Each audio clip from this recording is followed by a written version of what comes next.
How to screenshot windows.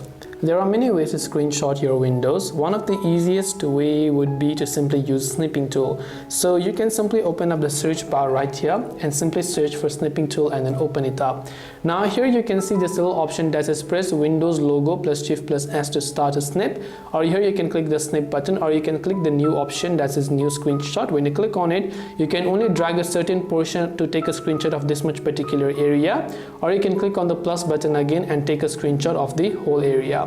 Now all the screenshots will be automatically saved, but if let's say that doing this is much of a process, you don't want to go ahead and insert Snipping Tool this way, the easier way to access is by simply using the Shift, Windows and S command together. So Shift, Windows and S button on your keyboard to open Snipping Tool, or the other way would be to simply use the print screen button that is available on your computer. To find all the screenshots, you simply open the My Files app, then go to Pictures. From Pictures you can go to Screenshots to find all the screenshots that you've taken. So I hope this video helped you. If you have any questions, feel free to leave them down. Thank you for watching till the end and see you soon in the next video.